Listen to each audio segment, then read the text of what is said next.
it's not lost on me how difficult and long a process this must have been for all of you.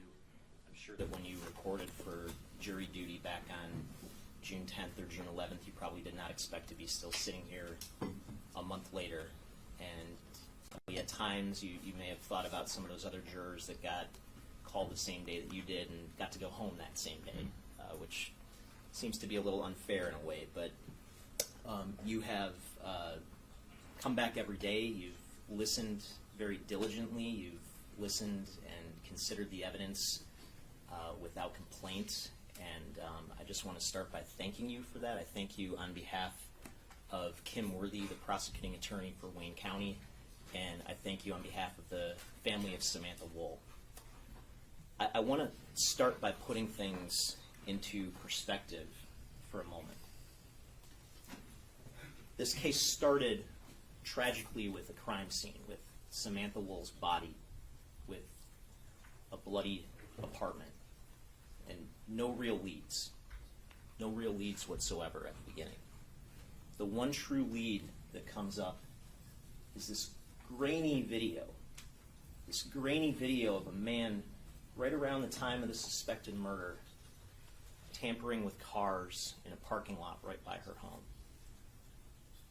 It is a triumph of an investigation that the police were able to do this basically Manhattan Project scale poll of every video they could find in the surrounding area and trace this individual over the course of hours through miles that night, to use technology to find this individual's cell phone number, to identify this individual who never wanted to be found, never wanted to be identified. And then when they find him, they find Samantha Woll's blood still on his clothing 6 weeks later. This is astonishing. This is a triumph of technology and science that solved this case. And I just want that to settle in for a moment. That's why we're here. That's why this case is so complicated. That's why there are so many moving parts here. This is a difficult case to solve, but make no mistake, this was an absolute triumph of an investigation. Now, I can't tell you what exactly happened inside of Samantha Woll's apartment, inside her home on October 21st of 2023. I can't tell you exactly what happened. But you don't need to know exactly what happened to know that she was murdered and to know that the defendant is the murderer. And although I can't tell you exactly what happened, it's not hard to imagine it either. She gets back from that wedding that night. She gets settled in. She falls asleep. Doesn't realize that that door was left open. And meanwhile, we have this creeper in the night prowling around her neighborhood, looking for every opportunity he could find to take things that weren't his to take, to go into spaces that weren't his to be in. And at some point, as he's methodically surveying each and every single car in that area, based on his own admissions, he sees that door open and decides to go inside. And imagine the horror of Samantha Woll's last moments on this earth. She wakes up to this masked man inside her home in the middle of the night. And something happened, and he decided to subdue her with an outburst of violence, and he got the heck out of there. And she, as the blood starts flowing, stumbles around, probably confused, probably in shock, and in a last-second desperate cry for help, stumbles outside toward her neighbor's door, where she collapses and dies there on the ground. It's not hard to imagine that scenario at all. Now, this is a case about coincidences. It's a case about common sense. And when you use that common sense and you look at the coincidences in this case, there are simply too many coincidences to suggest that anyone other than the defendant killed her. You start with the timeline. After she gets home from that wedding, up until 1:35 a.m., her phone is in continuous use. Continuous use. And we're going to walk through that in detail. After she stops using her phone, there's one time, and one time only, that motion is detected in her living room, which is literally ground zero of this crime scene. One time and one time only between the time that she stops using her phone and the time that the person who really found her body found her body. 4:20 a.m. And sure enough, the defendant's right there at that time. His phone puts him right there. He himself puts himself right there at that time. That is a coincidence that he cannot overcome. And thank you, by the way, to the defense for all that time spent challenging the accuracy of that phone data, calling it into question, only for him to get up on the stand at the end of the trial and acknowledge it's all accurate. And then it just so happens that in the hours leading up to that, video shows the defendant creep through our community, creep through her community, committing crimes of opportunity on a night when she left her front door open. Going into open doors, car doors, yes, but open doors nonetheless. Looking for opportunities to steal, methodically surveying the area around her home to take and take and take. And thank you again to the defense for all the efforts to challenge that video, to challenge the accuracy of that video, to call into question whether that's even him on the video, only for him to get up on the stand and acknowledge, yes, that's him in all of it, except for that 1 minute and 30 seconds where it's another guy at a time that was inconsequential. That's him committing crimes on video all night long, leading up to the time of Samantha Woll's murder. That is a coincidence that he cannot overcome. And then sure enough, 3 minutes and 25 seconds after that motion goes off, he's exactly where you would expect to find him after fleeing the scene. And he's got her blood on multiple areas of his clothing and on the backpack that he's wearing that night. That is a coincidence that he cannot overcome.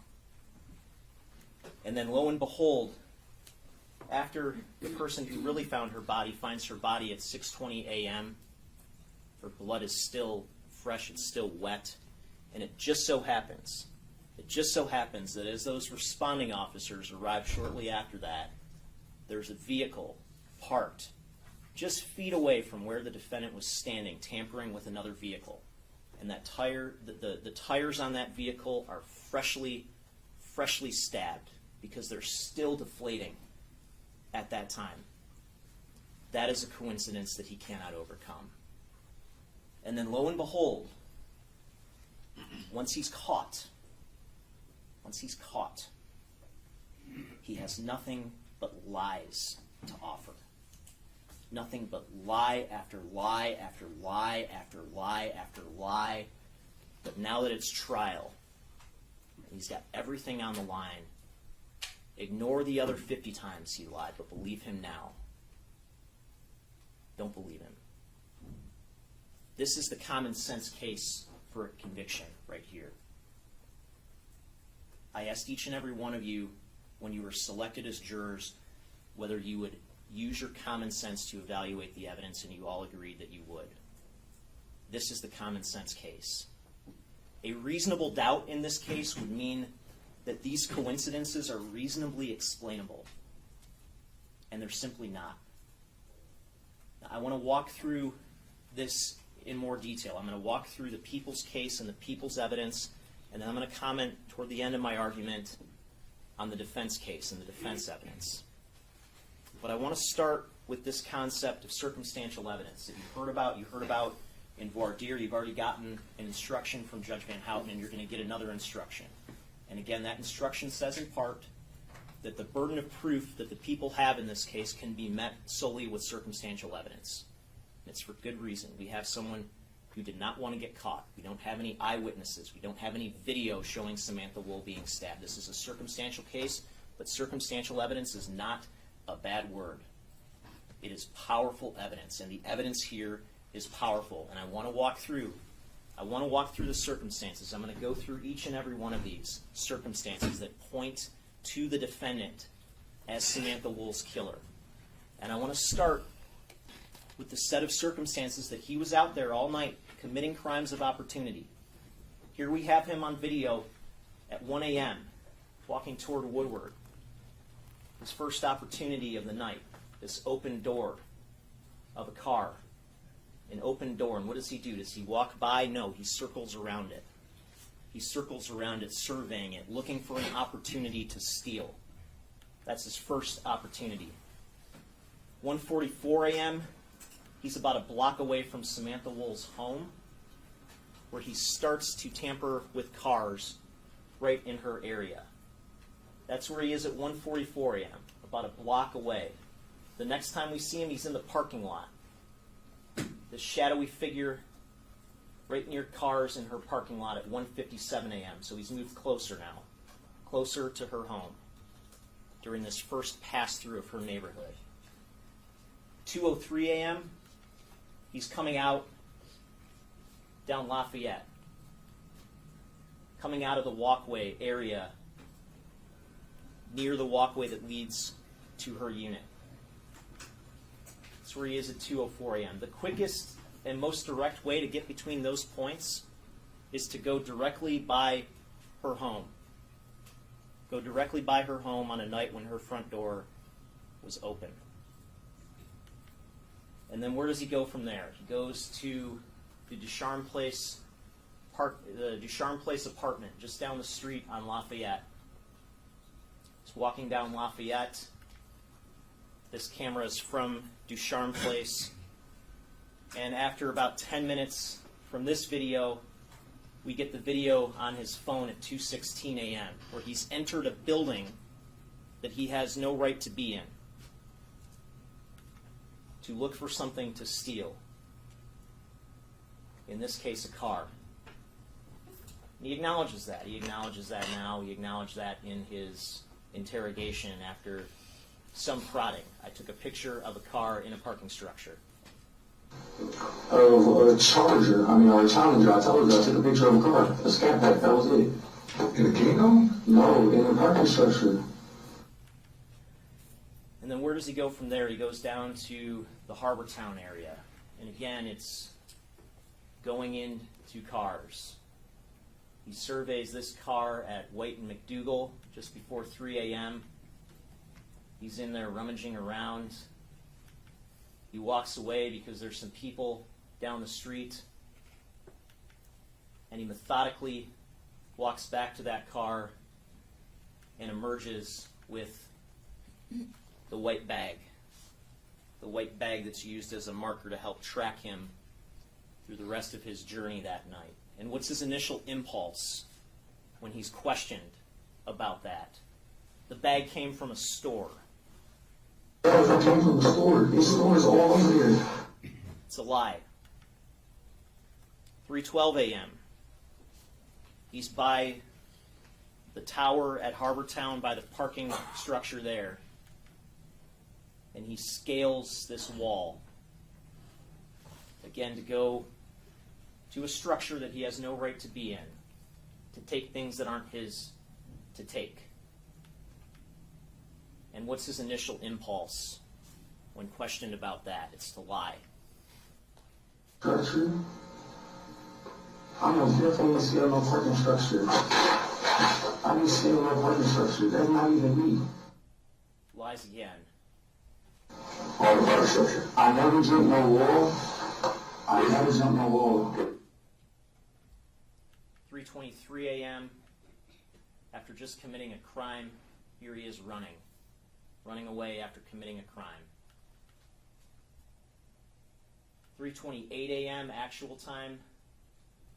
Here he is walking back toward the area of the scene. dressed to leave no trace behind. Hood, masked, dressed head to toe, wearing blue surgical gloves.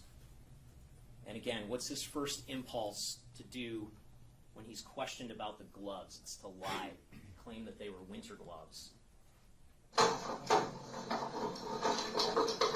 You get your drugs from people who doesn't worry about it.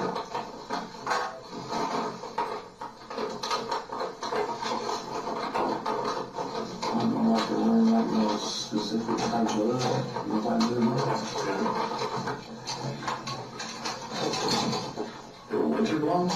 Yeah, what's the word though? Lied. And now he's right back by the scene at 3:48 a.m. Moving down Lafayette, 3:49 a.m. Moving toward her area. His phone puts him in that area continuously from 3:50 to 4:05. We see him at 3:52, tampering with that car door. Again, walking away with the white bag shortly thereafter.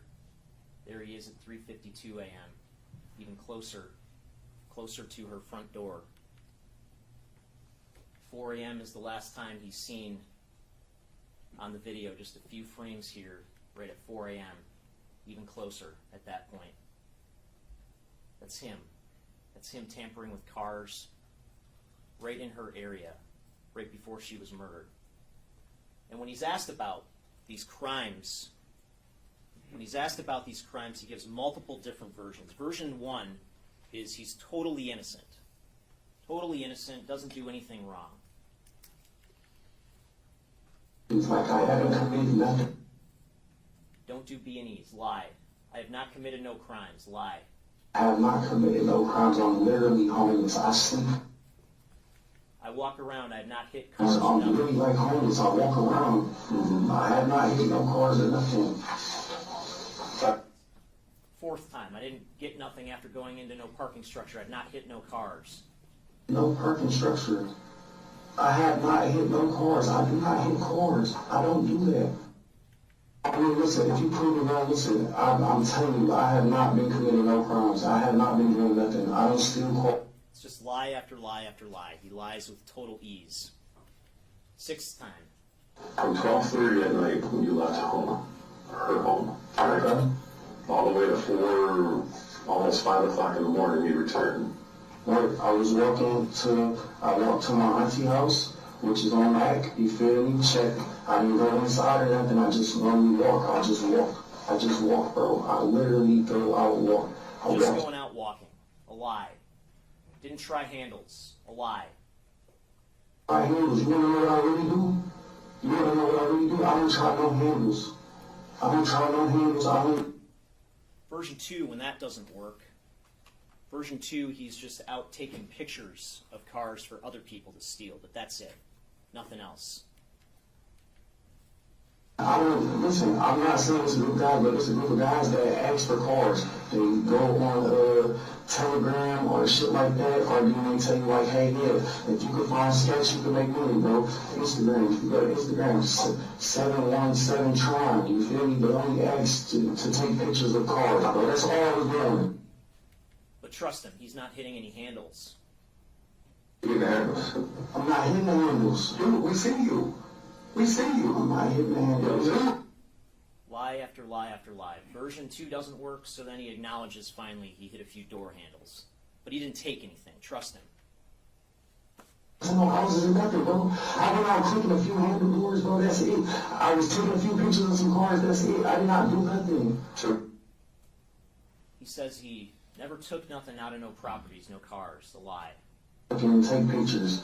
Maybe I took a little farther about filming the handle, but I never took nothing out of no properties, no cars. And then finally, version 4, yeah, he was not only hitting handles, he was not only going into cars, he was taking stuff out of cars. No, I had the backpack before then. I did, because I got a backpack out of the car in the garage structure. There's a trend here.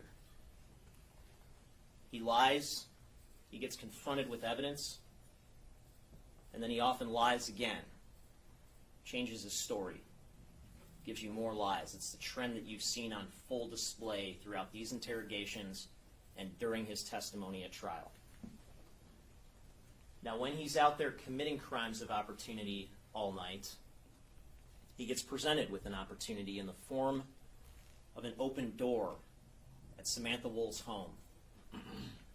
Let's walk through her timeline that night. So, based on her phone data, 11:35 to 11:53 p.m.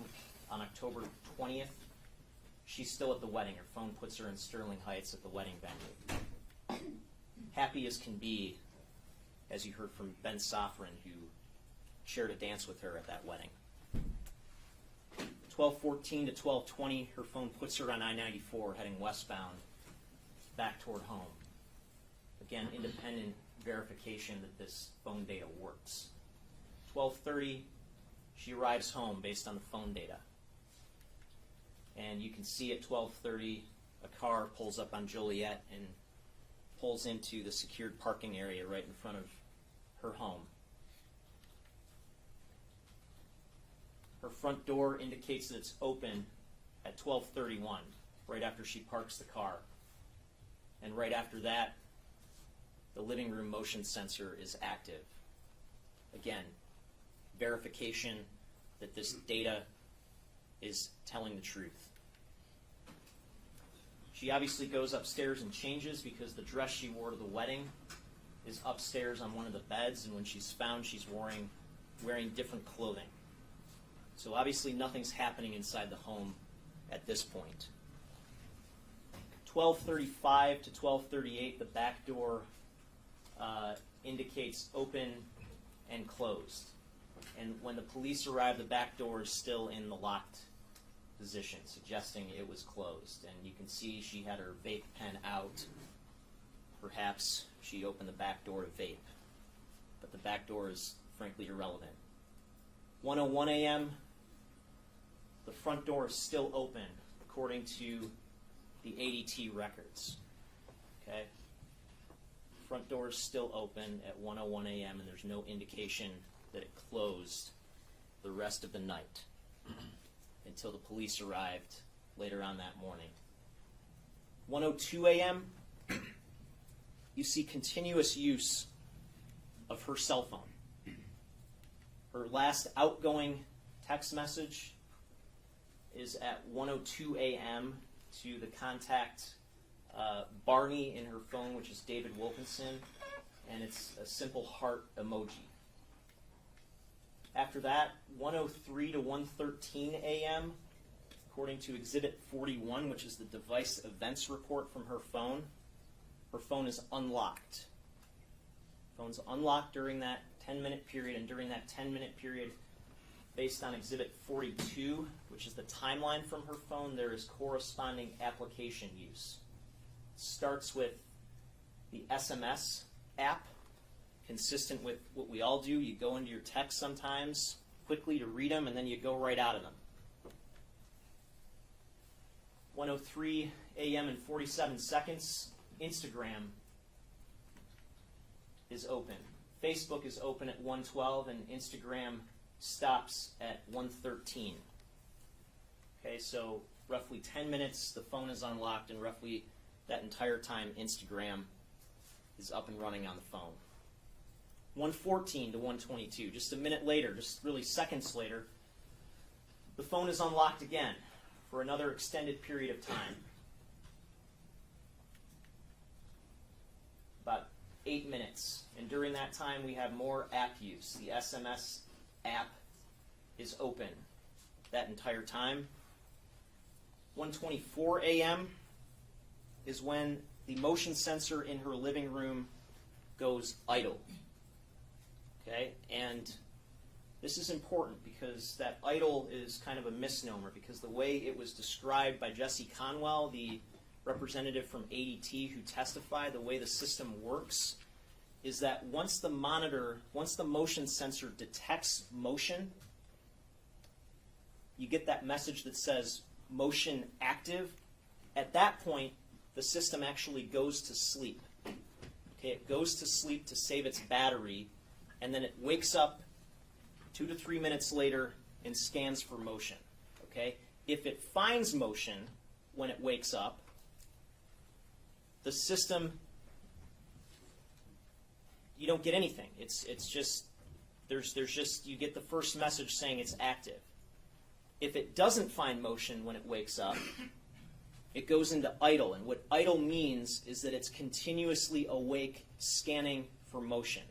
Motion that it doesn't detect until 4:20, when the defendant is right there. Now, again, the ADT representative testified that just simply laying down on the couch would not be likely to trigger the motion being activated. And that's what all the evidence is consistent with here, that she's laying down on the couch at this time. Her phone use continues after that time, 1:27 a.m. to 1:29 a.m. Her phone is unlocked again for a couple of minutes. Again, quick SMS app usage for a few seconds, and then another minute or so of SMS usage, and then briefly Netflix opens up from about 1:28 to 1:29 a.m. Which, if you have Netflix on your phone, what do? You go and you look for something to watch. Might take a minute to do that. 1:29 to 1:35 a.m. looks like she found something to watch because her phone is unlocked again for about 6 minutes. The orientation of her phone changes to landscape, which you can imagine it would do if you're watching something on Netflix. And during this entire time, the Netflix app is up and running. At the time when the defense wants you to believe that she was killed, she just happens to keep using her phone over and over and over again during this time frame. Makes absolutely no sense. She was falling asleep on the couch. You see the blanket, you see her phone, some food, her contact lenses. She was falling asleep on the couch until 4:20 a.m. 4:20 a.m. when motion is detected at ground zero of the crime scene, her living room. And the defendant is right there. And the system goes idle again at 4:22. Meaning motion's active at 4:20, the system goes to sleep, it wakes up at 4:22, and there's no more motion at that point. So it happened quickly.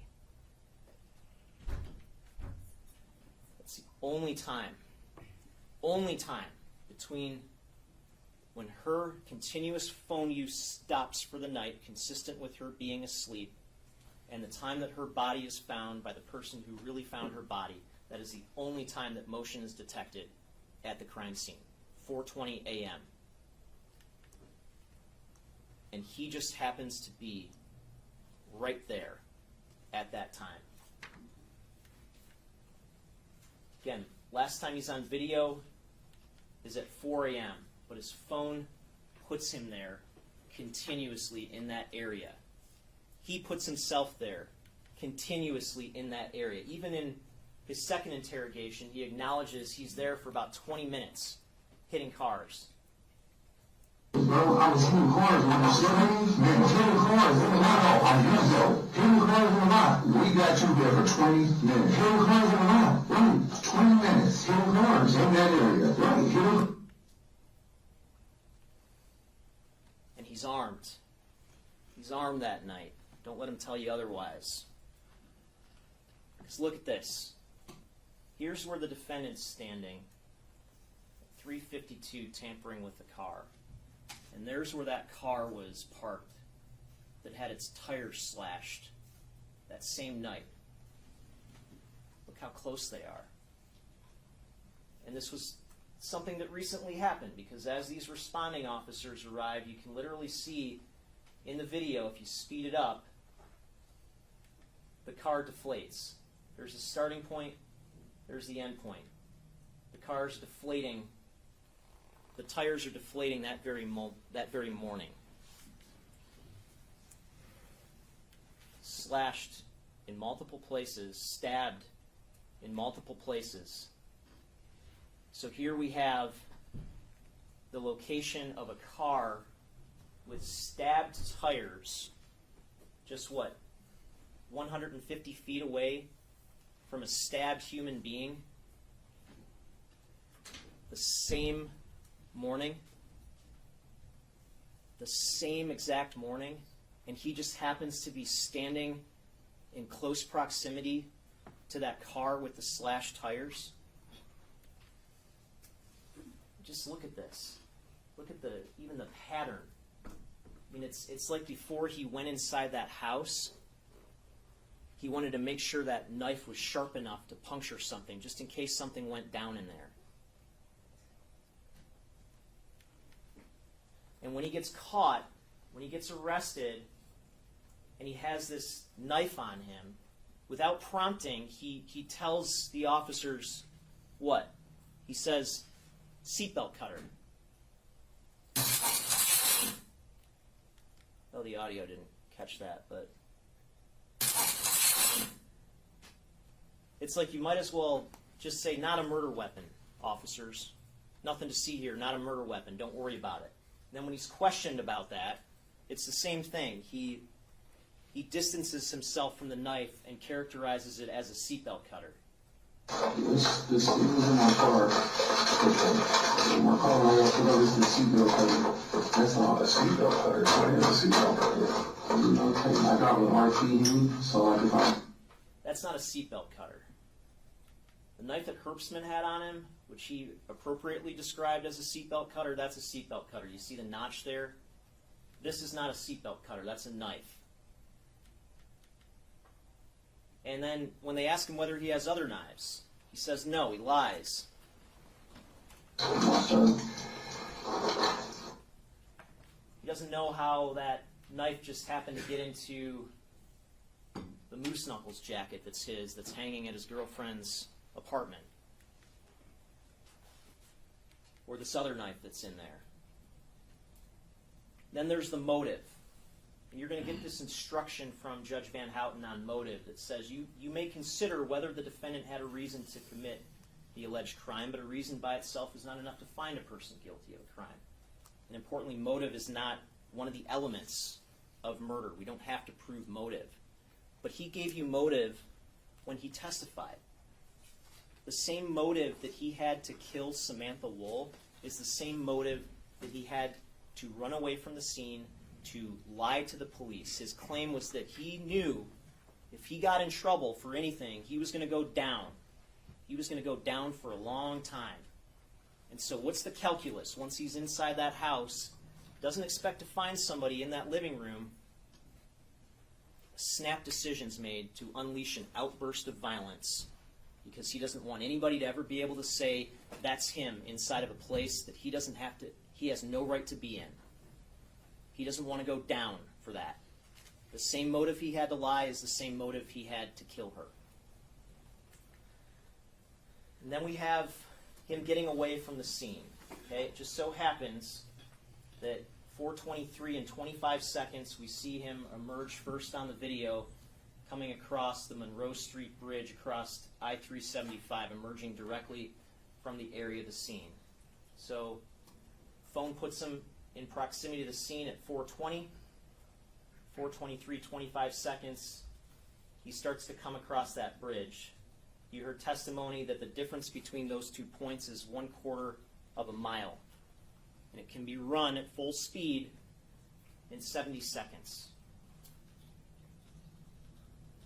So after something quickly happening in Samantha Woll's home, he is exactly where you would expect to find him after getting out of there. Now he wants to say he didn't run away from the scene. But let's listen to his interrogation. How many times did he have to say in his interrogation he ran away from the scene? One time. I left the whole night. Like I don't know nothing. I didn't see nothing out the way. Besides that, I took off running. Took off running. Security came, I ran. Security came, I ran. I didn't want Says he ran again. to. In shocking, I seen security, and I ran. That was it. I had no other interaction with nobody else that night. Fourth time. Saw security, ran out of that place. Interaction with nobody except for security, and I ran out of that place. 5th time. I ran away from security, bro. I did not run away from a human being. I didn't run away from an actual physical person. I ran away from a guy in a fucking white car. 6th time. I did not hear nothing or nothing, bro. I see security and ran out of there. And now, of course, it's different. Now he didn't run. He did a speed walk, which still gives him more than enough time in this time frame to do what he did inside of Samantha Woll's home and to be where he was seen on video at 4:23 and 25 seconds. And as he's leaving the scene, you see him on this video. Just so happens he's examining the arm. The same arm that ends up having blood on it. He's just examining it in the middle of the night as he's walking away from the scene of a murder.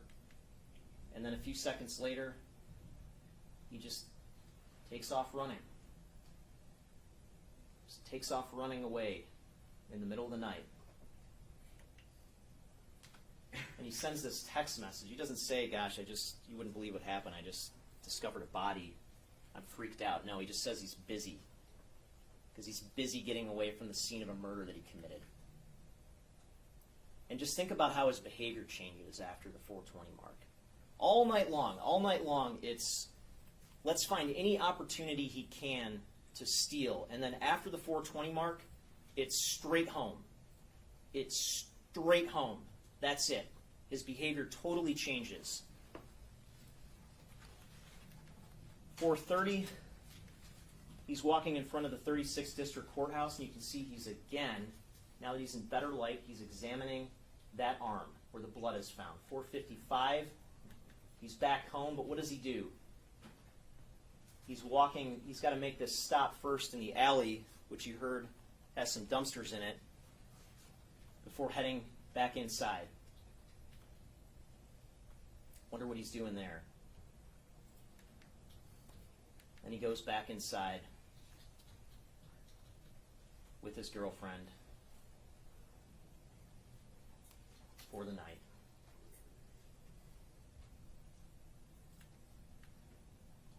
And then he starts to behave exactly how you would expect a guilty person to behave. Again, his testimony is that he's just a witness. But he's not looking to provide information to the police. No, he is looking to see what information the police have. And it just so happens that October 28th, a week after the murder, he downloads this first police scanner app. And it just so happens he downloads another one on November 3rd. And when his phone is searched and that app is opened up, it's directly to Detroit Police Dispatch. And it just so happens that he obsessively opened that app. And that the records reflect that that app was opened over 200 times independently during the time frame between November 3rd and November 26th when those records stop. And it just so happens that on November 12th of 2023, a day after it is reported that another suspect in this case was released, that he's searching for the phrase Detroit same-day passport, searching for how to get an expedited passport. He now says was for a Halloween party. So he's a homeless guy that's just going to go to a Halloween party in Windsor in the middle of November. Does that make any sense whatsoever? No, it doesn't. And it just so happens that once he's caught 6 weeks later, physical evidence, DNA, links him to Samantha Woll's murder. Here he is, again, the best shot of him before the 4:20 mark, walking toward the scene wearing the blue surgical gloves, wearing the North Face jacket. The jacket gets found at his girlfriend's apartment some 6 weeks later, and it gets tested. And that area on the pocket tests positive for the presence of blood. 2 areas on the back of his sleeve, his right sleeve, tests positive for the presence of blood. The area on the pocket gets analyzed for DNA, and the profile there isn't sufficient to compare, isn't sufficient for the forensic scientists to say whether or not that's Samantha Woll's DNA in that blood. But there's blood in that area of the jacket.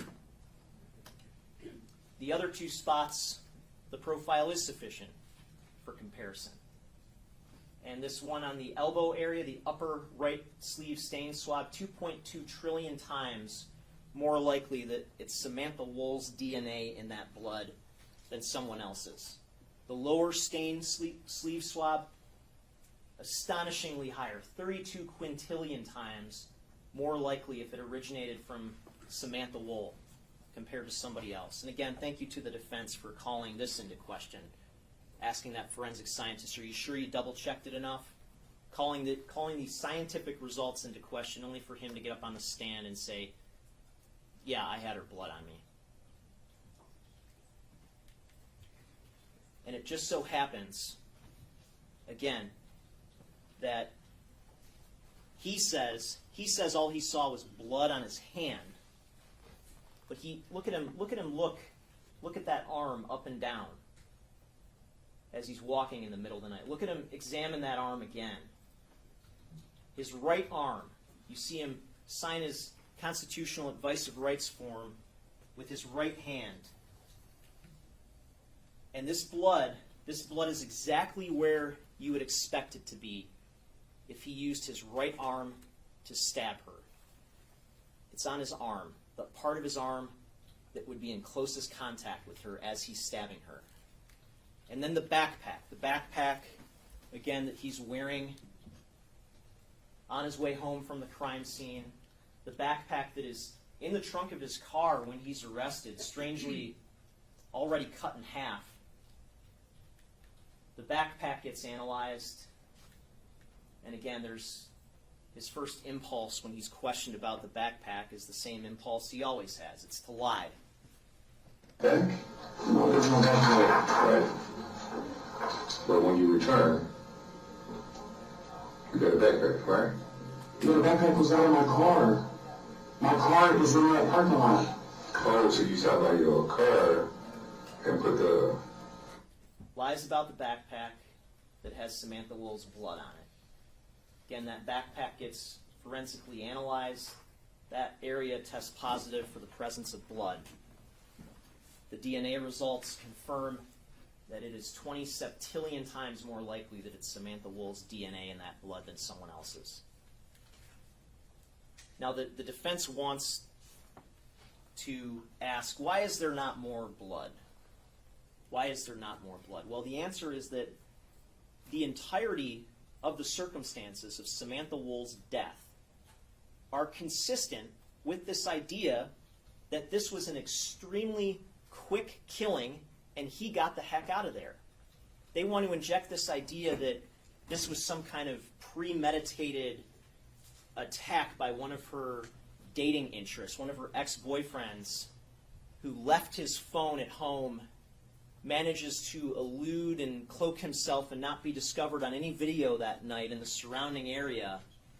And then after this premeditated entering her house to kill her, doesn't even finish her off, allows her to stumble outside. That theory makes no sense. What makes sense is that he went in there, he didn't expect to find her, something happened, and she paid with that for her life. And what we can tell you is how much blood was on that jacket and that backpack on November 30th, some 6 weeks after the murder. I can't tell you how much blood was on it back on October 21st. But common sense tells you that when the jacket was washed, there'd be more blood on it before it was washed compared to after it was washed. And we know that it was washed. And again, you have this jail call with the defendant where his reaction when he says it wasn't washed, listen to this. The nigga never even washed the jacket, bro. The shit was already how it was. If a nigga washed the jacket, bro, it wouldn't have been nothing on the fucking jacket. Like, y'all so fucking stupid. That's why it has been washed. It has, and I respect that. So Tierra White says, no, actually the jacket was washed, and suddenly the call just terminates. And this idea that he says, if the jacket had been washed, there wouldn't have been nothing on the jacket, I think that gives you some insight into his thinking. That when this jacket was washed, he really thought, this is going to get rid of all the blood. They're never going to be able to find any trace of this blood on this jacket because we washed it. And then he calls her back 5 minutes later, and he tells her, no, it wasn't washed. No, it wasn't washed. And then he lashes out at her for saying what she said. Do you hear me? Yeah, I'm just not sure why the fuck you're talking to me like this. Like, I did something. Bro, because you just be saying anything, bro. Like, don't say nothing. You know, what the fuck? You could stop cutting me off before I could speak to her what I was going to say. But I don't want to hear what you got to say about that shit, bro. It's irrelevant. The shit has nothing to do with me. The jacket with Samantha Woll's blood on it has no relevance. The fact that it was washed, that has nothing to do with him.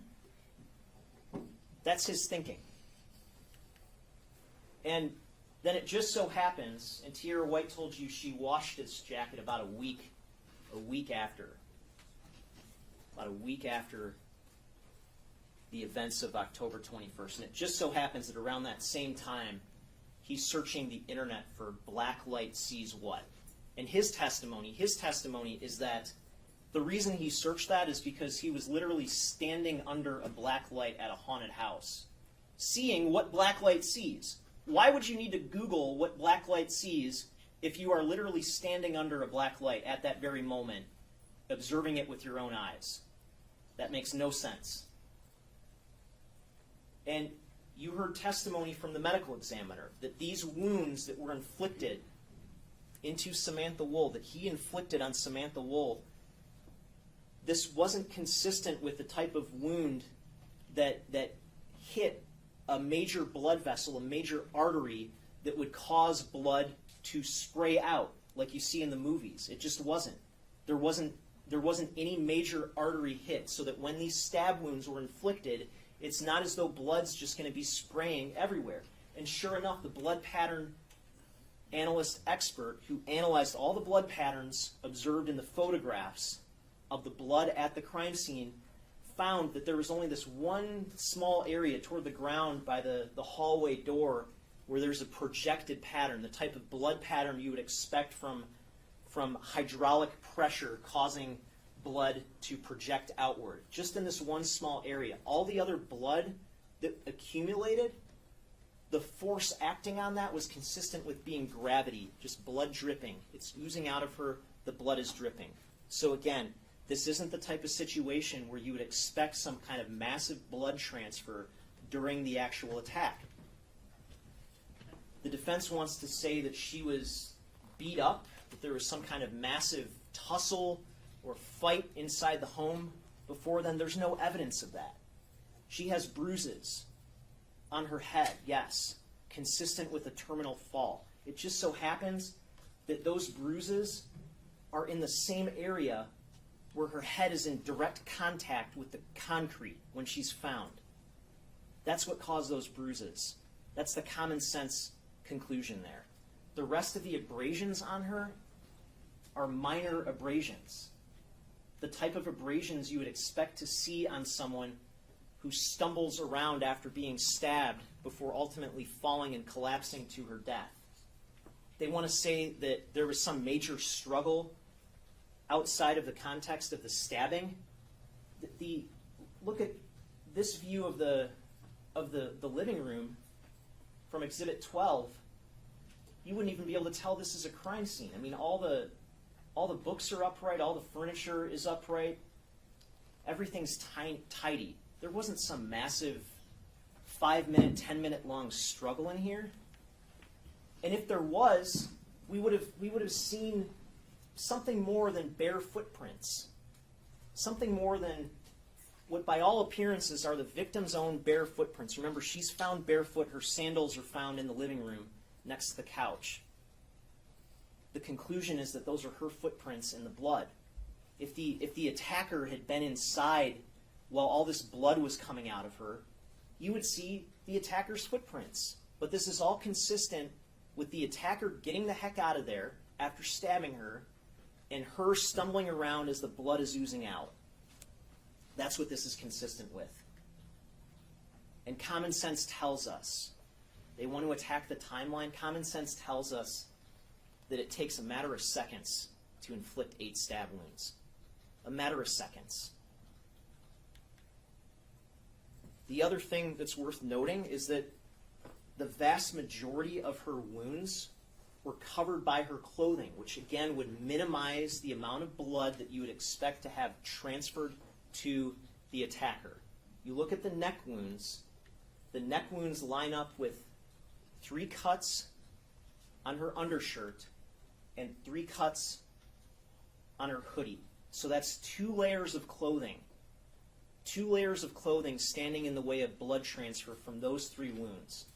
The wound to the back, it's the same story. It matches up with a cut on her undershirt and a cut on her hoodie. So again, 2 layers of clothing now for 4 wounds standing in the way of transfer. The wounds on her head, on the back of her head, again covered by hair and then covered by her hoodie. So again, 2 layers standing in the way of transfer for 6 of the 8 wounds.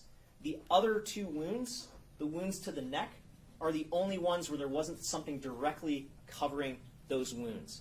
But you can imagine that this incise wound to the chin, which was described as basically just a surface wound, is consistent with potentially being just from the same stab. You could see the knife nicking here and then going here, consistent with potentially one motion causing that. And this would be the only wound that was exposed, and again, no major artery was hit that would have caused spraying.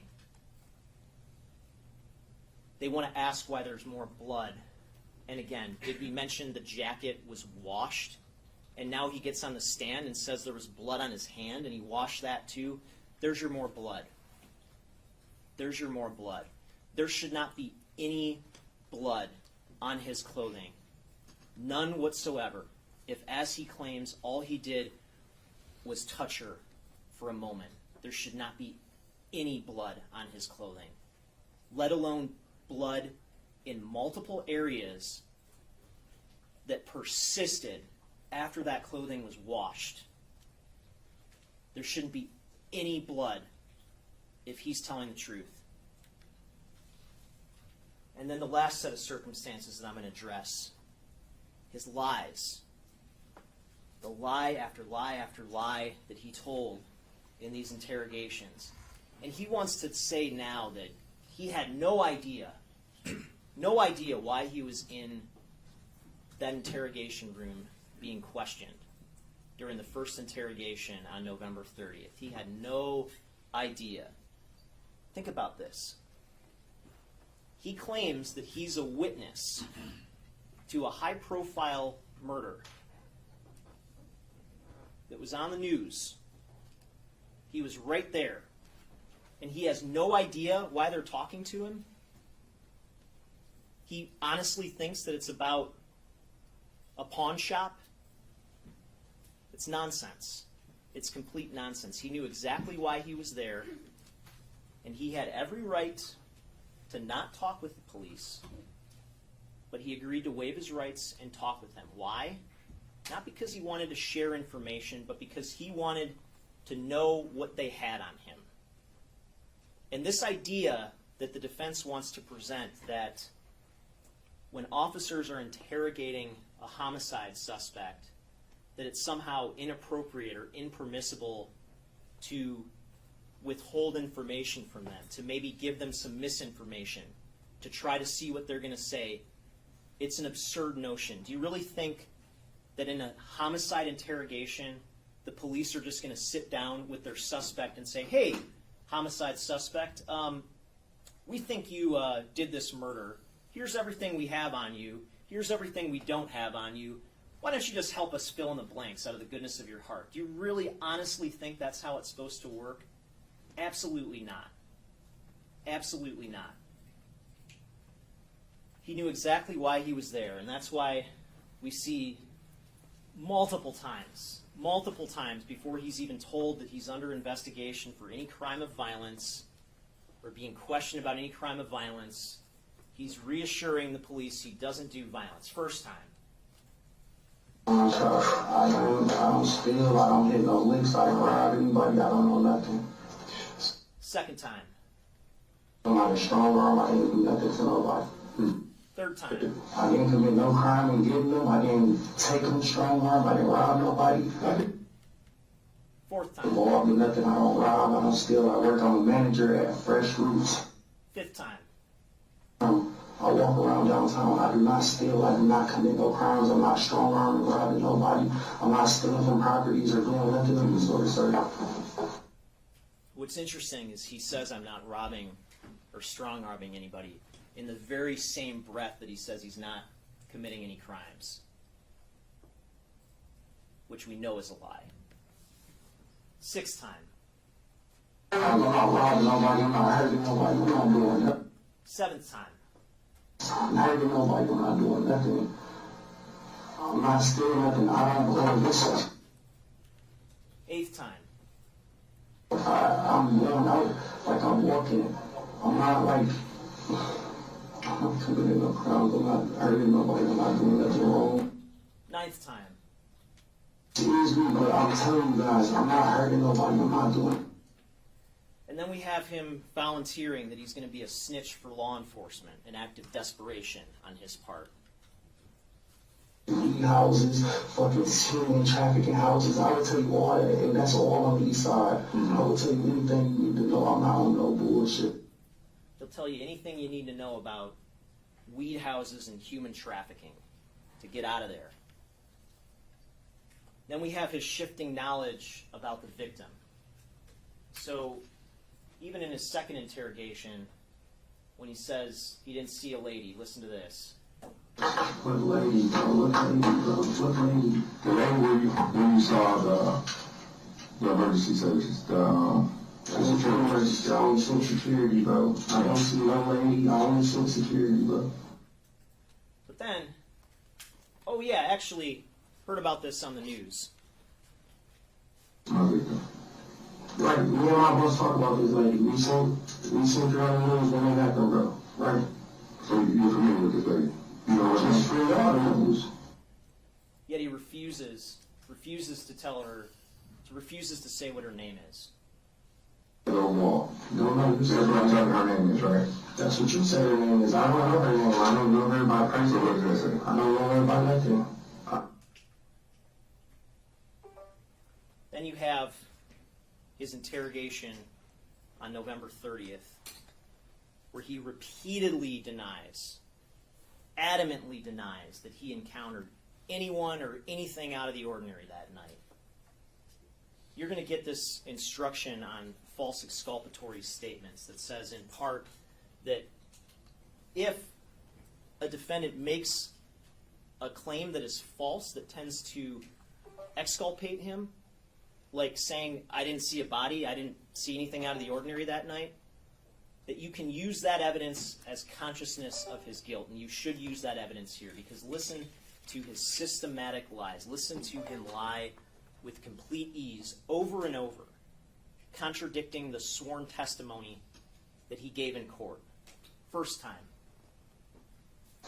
Do you see anything out of the way or anything out of normal? I didn't see nothing or nothing out of the way or normal. Second time.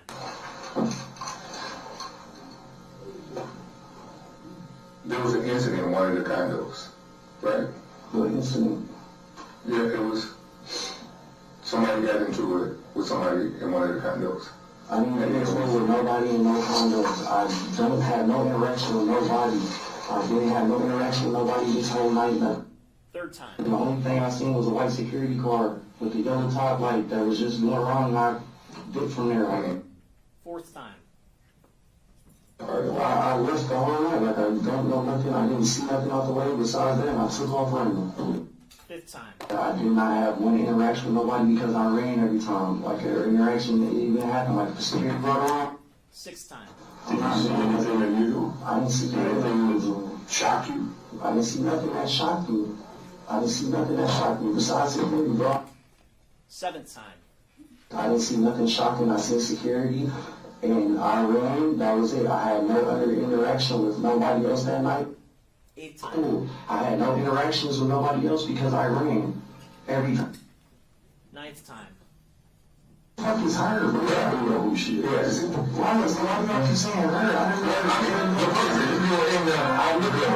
never had no interaction with nobody. I never had no interaction with nobody. I never went into nobody's condo, nobody's place or nothing. I only went to parking structures and walked around and jiggled on a few fucking car door handles, bro. I've never did nothing else. I didn't see nothing else out the norm. I didn't hear nothing else out the norm or nothing. I'm not doing what you like looking for. You keep saying her. Who the fuck is her? Now, the defense wants to gaslight you into believing that these lies that he just told you, that this is all because the police lied to him and said that they had his phone crossing the threshold into Miss Woll's home. And that's true. Sergeant Ford did say that at some point.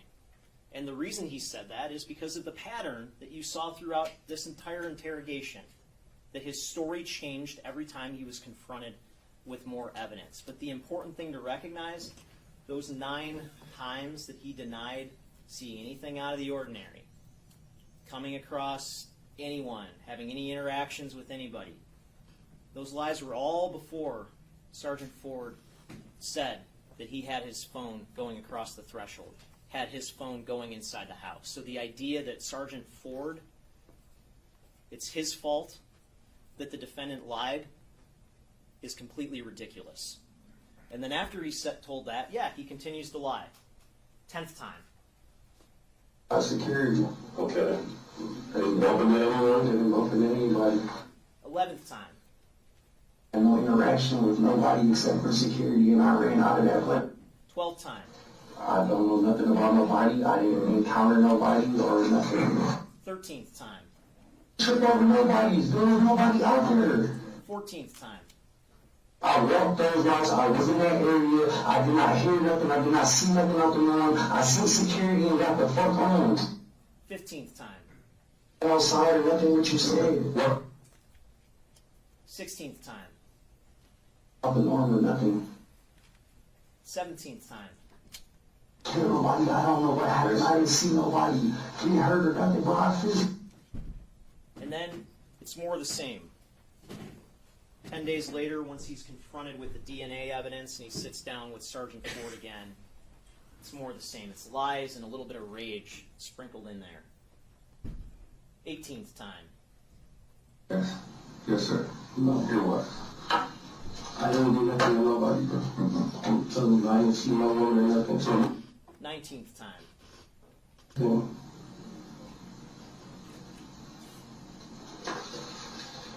You and I come in contact with another person that make it make sense.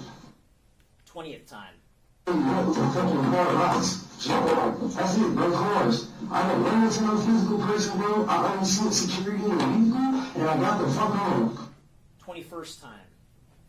I understand getting that, but whose blood? Whose blood? The victim's blood.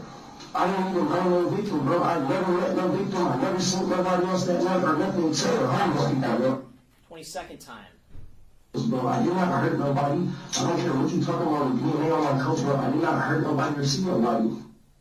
23rd time. There. I didn't have that to my body, though. But I didn't see no woman. I don't know this woman. I don't know anything about the woman except for when it popped up on the news, bro. That's it. The only thing that I know that I was in the wrong area at the wrong time. I didn't go into nobody. I only see security in a fucking car.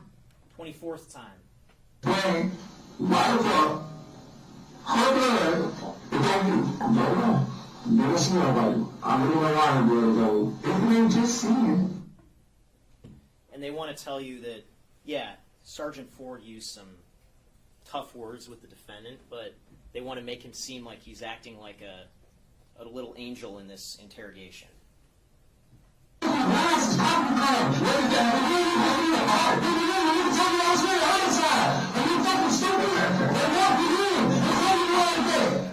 So I know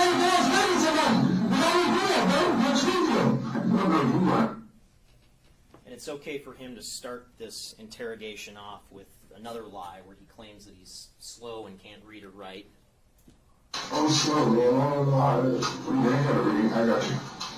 And then he mocks Sergeant Ford for his hand having a tremor. Right there.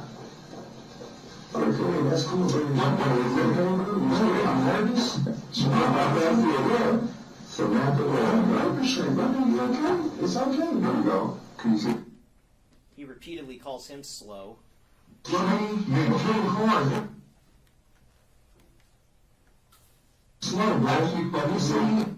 he's acting like an angel in there. This is the common sense case for conviction. These are the circumstances that tell you beyond any reasonable doubt that the defendant did this. Now again, when you were sworn as jurors, before you were sworn, you were chosen because you all agreed to use your common sense in evaluating this evidence. And this is the common sense evidence. This is the common sense case that the people have presented in this case. What you have seen from the defense is the opposite of that.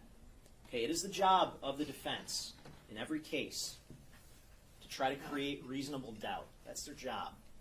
But there is a difference between creating reasonable doubt and creating unreasonable distractions. And that's what you've seen throughout this case. You've seen a series of unreasonable distractions. You have seen common sense get assaulted throughout this case. There are so many distractions that have been brought up, so many attempts to deflect to things that aren't relevant, that it's hard to quantify all of them. But I want to walk through some of these before I comment on the defendant's own testimony. Remember the dating article? Samantha Woll had an article on her phone bookmarked, Why You Need to Date Someone Who Scares You. The defense injected that into the case to try to, I guess, insinuate something. And then when we actually ask a witness to read the actual article that clearly says, date someone who scares you because they encourage you to face all the things you've tried to suppress for so long. Date someone who lovingly pushes you to become more who you are at your core as a person. They don't even want that read out loud. Distraction. This idea that the police scanner app was somehow utilized for weather, when now his own testimony contradicts that he was using it for nefarious purposes. Distraction. This idea that the victim's GPS data on her phone, which shows these minor variations in the GPS coordinates throughout the night, they want to use that to try to say that her phone was moving or not still that entire time. But when I actually ask the FBI analyst who's qualified to opine on this issue, they don't want him to be allowed to answer. Distraction. And you can see even in the data that when we know her phone is still, her phone's found underneath the couch hours after her death, but even at 4:23 and 4:29 after that last motion is detected, yeah, there's minor deviations in the GPS coordinates, and that's not necessarily consistent with the phone moving. That is consistent with the network of satellites moving around a planet that is rotating. It's not a perfect pinpoint measure. And anytime you open your phone in your experience and go into Apple Maps or Google Maps or whatever, and you see that dot isn't exactly where you are, you know exactly what that is. GHB, they want to inject into the case. They call a medical examiner, their own medical examiner, to say this is an issue that needs to be looked into. But they don't even bother to give him the actual toxicology report of the actual toxicologist who testified, who looked into this issue, and her conclusion was this level of 8.3 micrograms per milliliter in her blood is approximately 10 times less than the amount that you would expect to see if any one of us dropped dead right now and had our blood drawn and was refrigerated. Distraction. This is not consistent with her having the date rape drug being ingested into her system. This is normal that you would expect to see in any person's blood. Then we have all these questions about the scene, okay? And, we have a scene that was processed by 3 different law enforcement agencies at the local, at the state, and the federal level. But the defense knows this little speck on the ground, that must have been blood that somebody missed. They know that for sure. And how much time did we spend going over that ad nauseum? Distraction. And you heard cross-examination of one of the first homicide detectives who was on the scene, Sergeant Zhao, about whether these cards were in plain view. And yeah, he was confused about the exact sequence or the exact location of where these cards were. But if you look at the photos before that, you can see the laptop was covering that. But just the idea that because we can't prove that anything was missing in that house, that anything was actually taken, that we somehow can't prove his intent to take something from that house by going in there, it doesn't make any sense. Look at this. When he's climbing over that wall, we don't have proof that he actually took anything when he went into that parking structure, but we know exactly what his intent was when he went over the wall.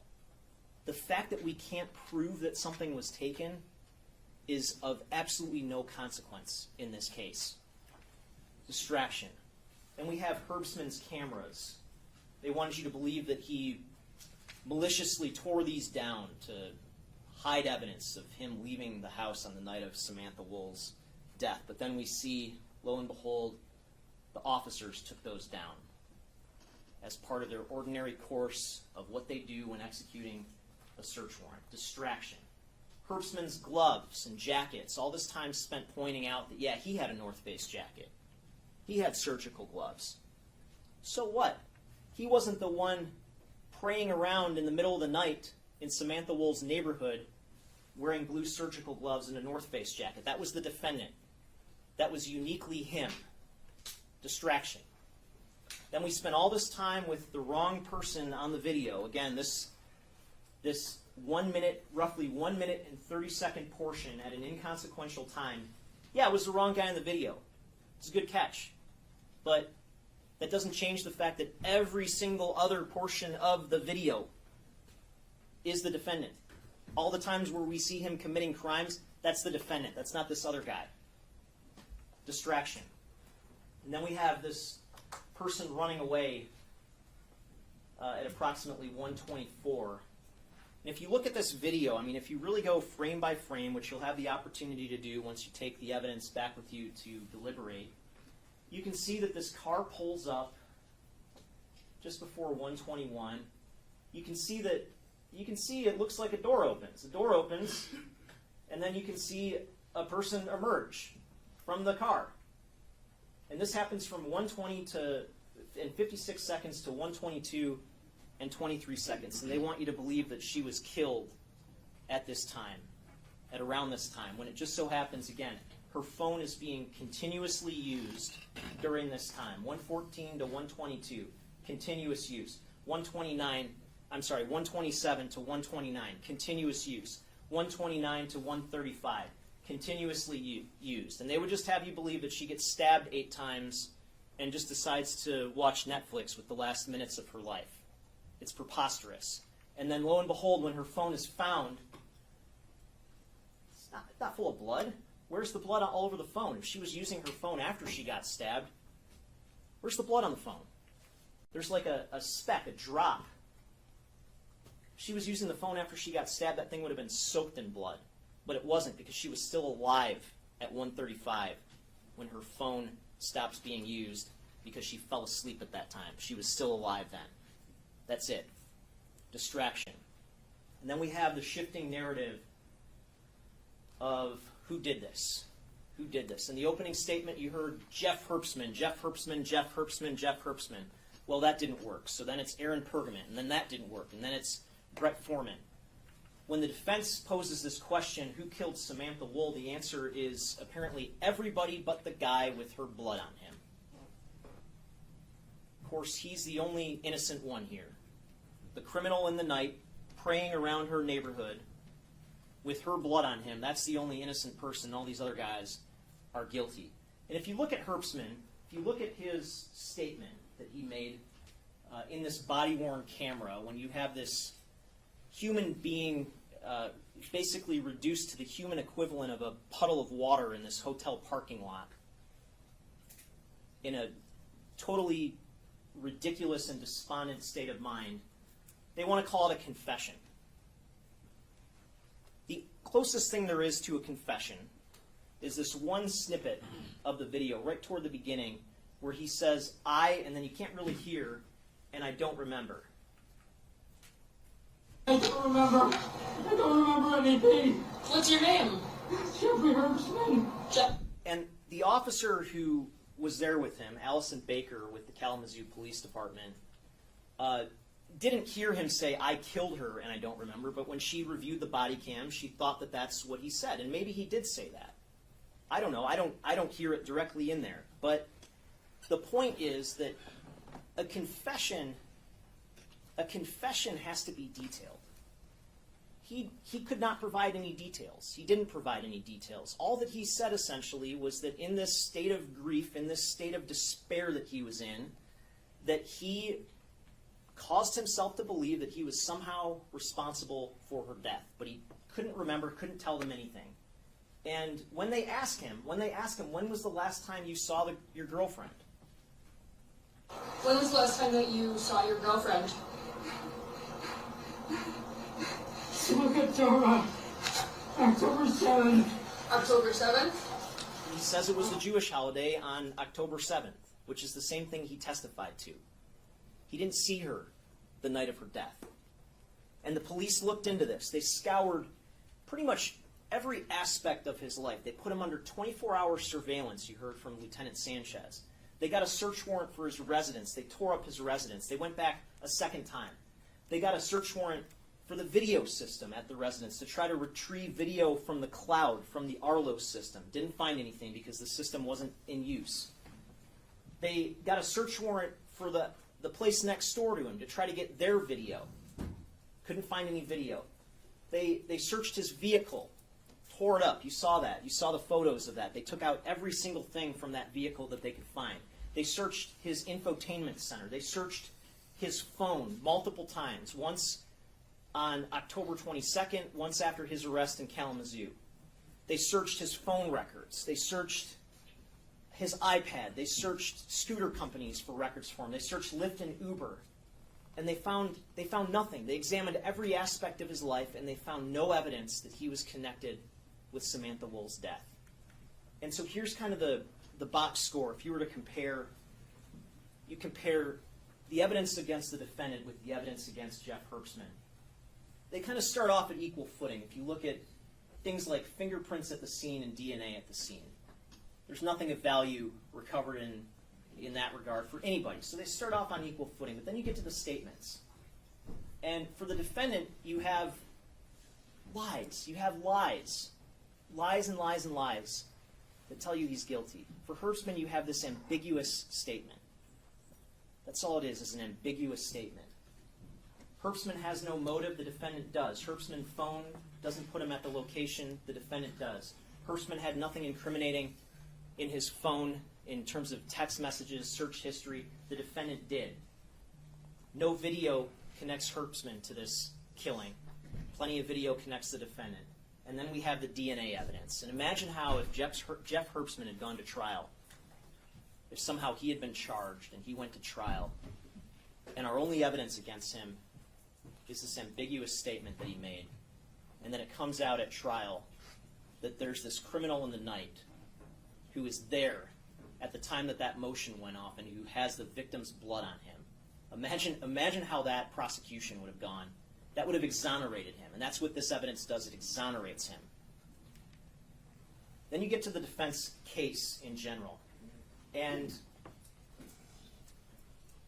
the defense doesn't have to put on evidence. Again, the burden of proof is solely with the people of the state of Michigan in this case. But they chose to put on evidence. And you should consider that evidence. And you should judge that evidence in the same way that you judge my evidence.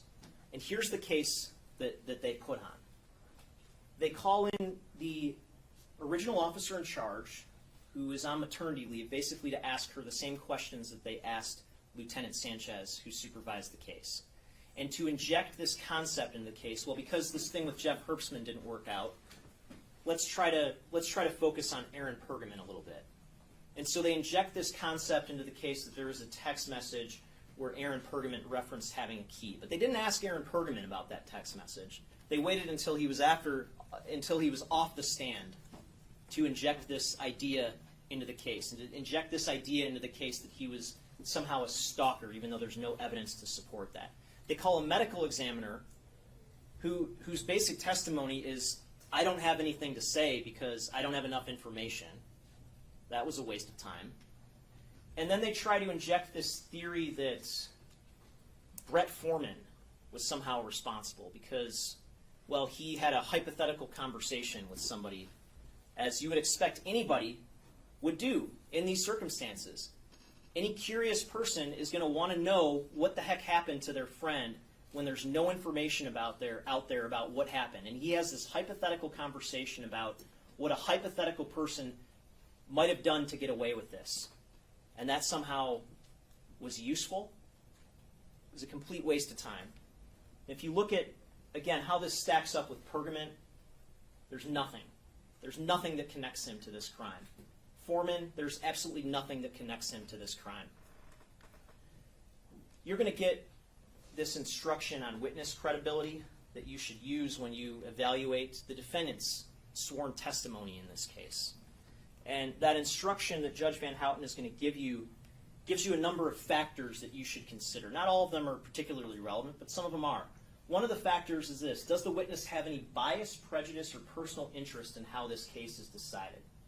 The defendant absolutely does. And you should judge his testimony recognizing that. Another factor is, in general, does the witness have any special reason to tell the truth or any special reason to lie?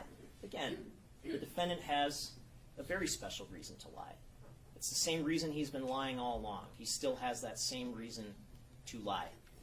Another factor is, all in all, how reasonable does the witness's testimony seem when you think about all the other evidence in this case? And when you really examine the defendant's testimony, it is completely unreasonable.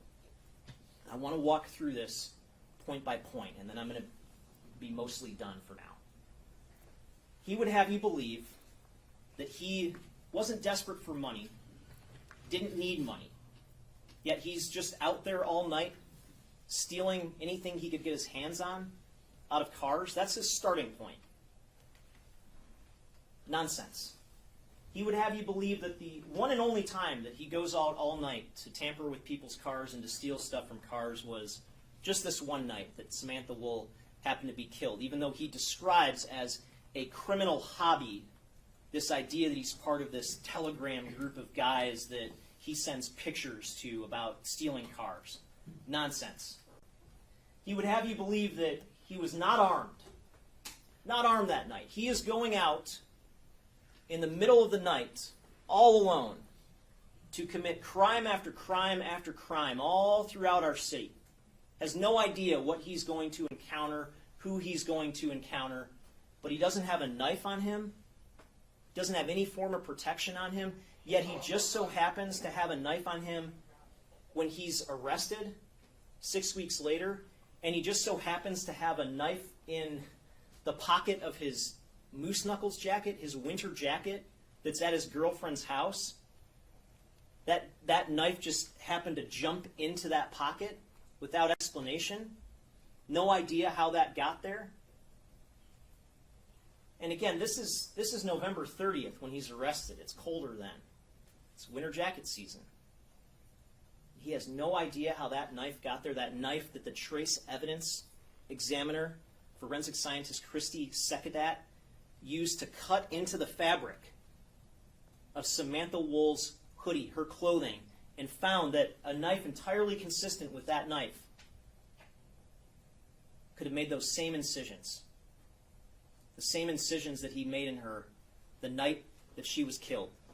He has no idea how that knife miraculously jumped into his coat pocket. Ridiculous. He would never dare enter someone's home. Parking structures are okay. Cars are okay. I'll tell you this. If I ever woke up in the middle of the night and looked outside and saw somebody masked and wearing surgical gloves tampering with my car, my first thought wouldn't be, oh, I feel safe, that's just a car guy. I'm just going to leave my door unlocked and not think anything of it.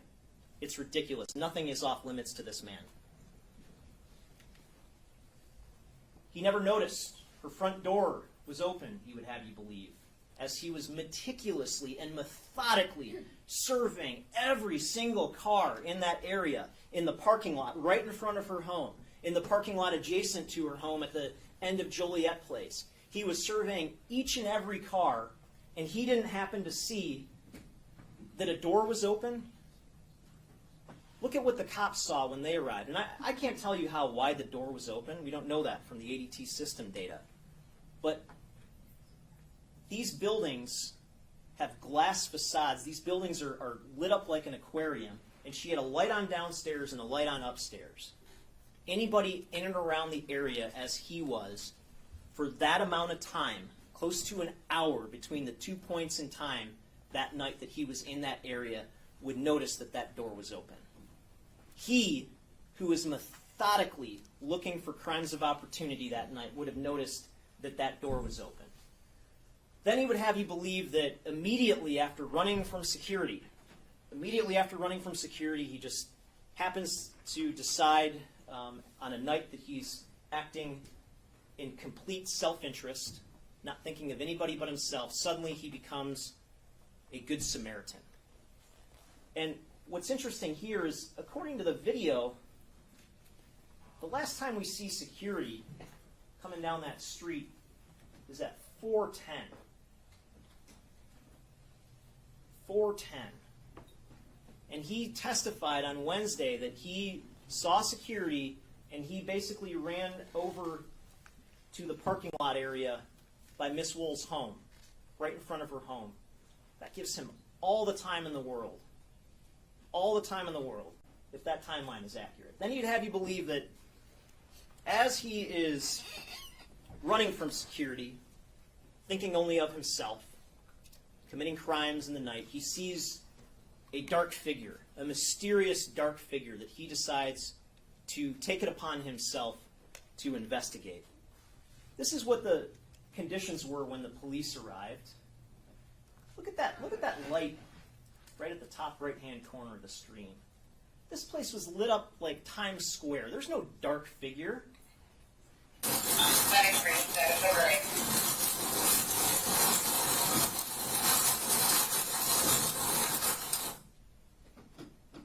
And then, of all places, he touched this dark figure's neck.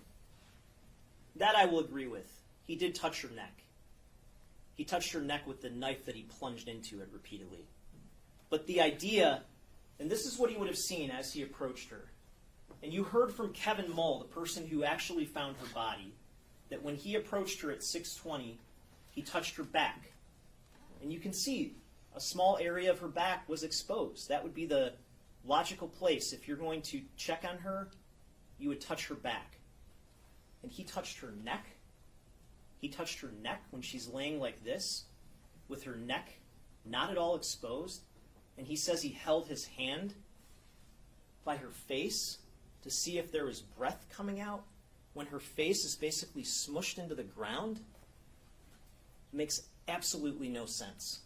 It's nonsense. And then he claims that at this time, he wasn't wearing gloves. He wasn't wearing those surgical gloves because those gloves broke. They broke when he was on that wall. Well, here's the thing. After he jumps on the wall, you can see him put on the gloves after he jumps on the wall. After, not before.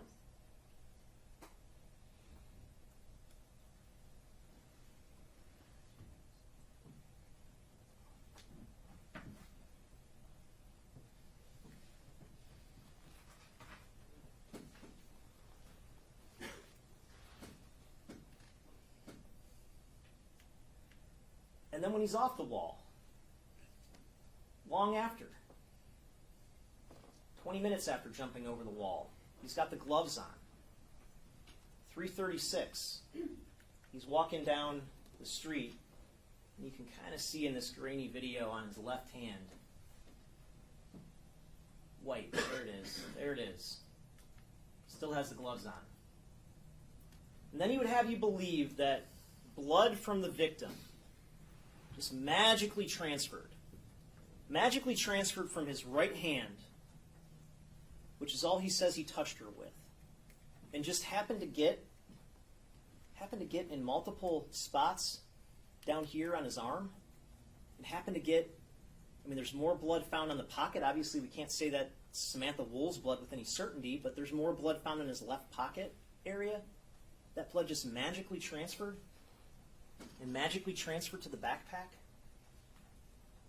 Makes no sense. It makes no sense for that blood to get there if all he did was touch her. It makes a lot of sense for that blood to get there if what he did was stab her with his right arm. And then he tells you that on Wednesday he testified, he was asked whether he could see the race of this dark figure that he approached. And he said he couldn't. All he could do was tell it was a woman. But then, in a contradiction, he testified that he got out of there. He got out of there because he didn't want to be a black man caught with a dead white woman. Well, how would he know that he was with a dead white woman if he couldn't see her race? And then he's got all weekend to think about this contradiction, and comes back with a different version. Comes back with a different version yesterday, and his explanation is, by race, he meant he couldn't tell whether the victim was German or Scandinavian or Scottish. It's ridiculous. He got caught in a lie. And then he would have you believe that after getting out of there, after freaking out because he's just encountered this body and doesn't want to be with the body, that he takes the time to grab this backpack out of the bushes, which just happens to be conveniently right by Miss Woll's residence, and takes time to put the white bag inside the backpack, and then gets out of there. And then he freaks out. He freaks out because he notices that he has blood on what he says is his bare right hand. Freaks out. Well, if he's got blood on his bare right hand, why does the video show him carrying an object which looks like his phone? And this is from the Illich Holdings video. Why is he holding something with a hand that he knows has blood on it? Makes no sense. The obvious answer is that the blood was on the gloves that he got rid of. Not in his bare hand, on the gloves that he got rid of. And then he would have you believe that his girlfriend of 1 month they were together, started dating in September, just before the incident. She just happens to regularly do his laundry for him. Just happens to regularly do laundry for a man that she's been with for a month. And he puts his clothing in a hamper for her to do his laundry. And he did that with his jacket, and then acts shocked somehow that that jacket was washed. That doesn't make any sense. If he put it in the hamper, wouldn't you know it's being washed? And think about in your own experience when you've washed a jacket. It's a rare thing to do. Usually done for a specific reason, to get something specific off of it. And this just happens to happen. This jacket that has Samantha Woll's blood on it just happens to get washed just days after her murder. Come on. It's another coincidence. Another coincidence that they can't overcome. And then he claims that he didn't go back to the area of the scene the next day. He just went downtown to the mix to take his girlfriend to work. But his phone magically places him directly east of the scene, as you would expect someone to do if they are looking for information about what is out there. He got caught in a lie.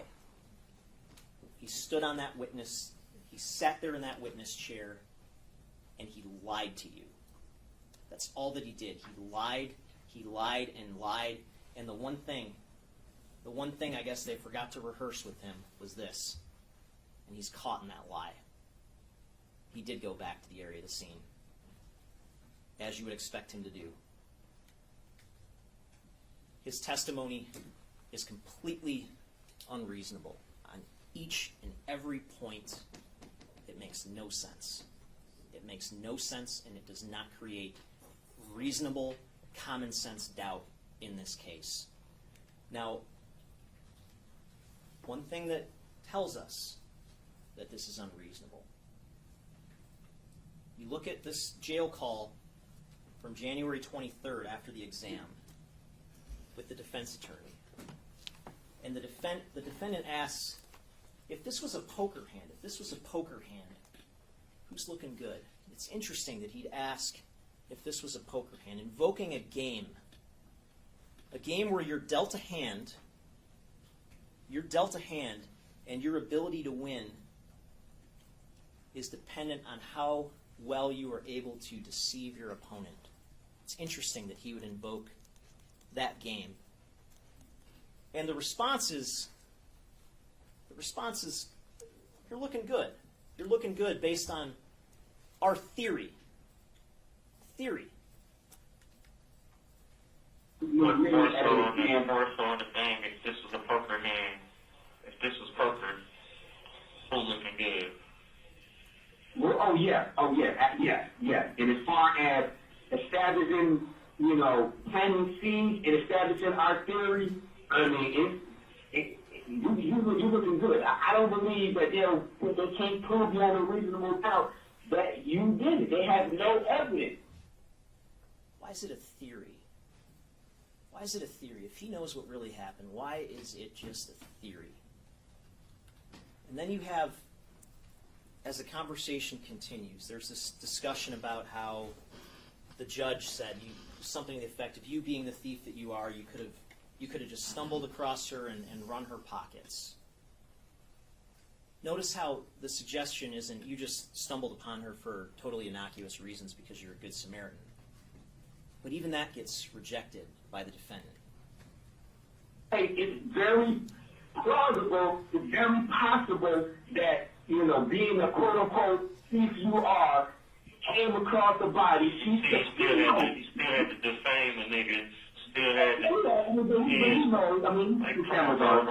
Why would you say, Barry, that I had to check her pocket? Like, bro, I'm not in no dirty nigga, bro. I'm not doing no weird shit.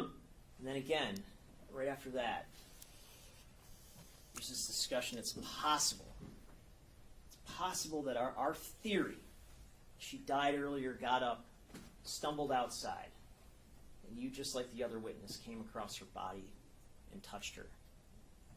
Of our theory that she died earlier, got up, stumbled outside, and you, just like the other witness, came across her body and touched her.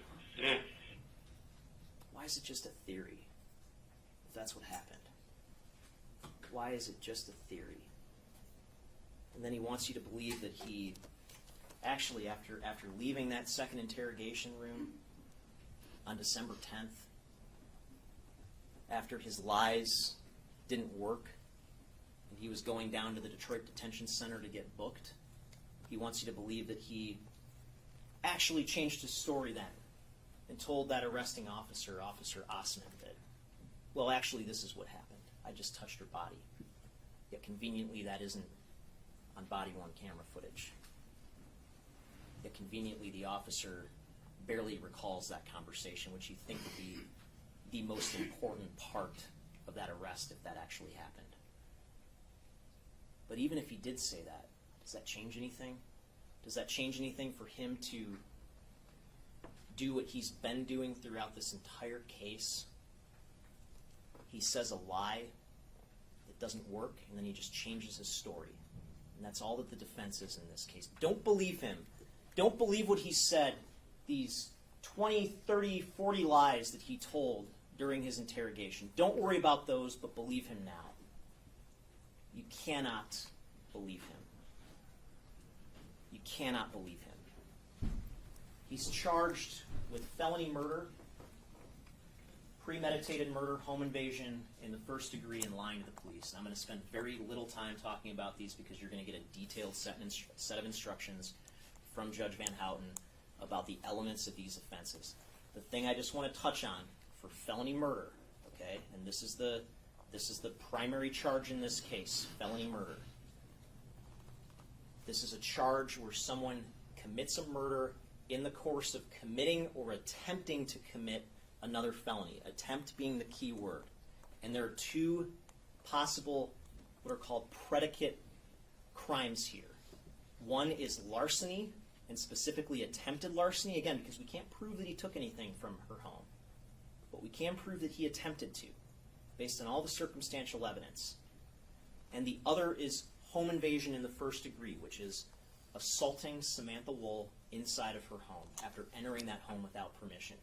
Either one of those is sufficient to meet the predicate felony requirement for felony murder. You don't have to find both of them, you just have to find one of them. And again, attempt is the operative word here. We don't have to prove that the felony or the larceny was completed. An attempt is enough. For premeditated murder, this is a alternative count. I'm not asking you to convict him of both. There's no reason to convict him of both counts 1 and 2. This is an alternate theory, okay? And the theory is not that he came inside that house with a premeditated intent to kill her. The circumstantial evidence doesn't suggest that. The circumstantial evidence suggests that this was a crime of opportunity, but that once he got in that house, once whatever happened, he made the decision to take that knife out and to stab her with it. And premeditation can happen. It can happen in a matter of seconds. It can happen instantaneously, and you'll see that in the instructions that you get. It's up to you to determine how much time it takes for someone to premeditate. But the core of this case is and always has been felony murder. I'm asking you to convict him on count 1. You're also going to have an option to convict him of second-degree murder. If you find that some of the elements are missing, which you should not here, you can convict him of the lesser-included second-degree murder, and you'll get the instruction on that. Again, home invasion count 3, that's based on the idea that he did not have permission to enter the home, and he entered that home. Samantha Woll was there, and he assaulted her inside that home.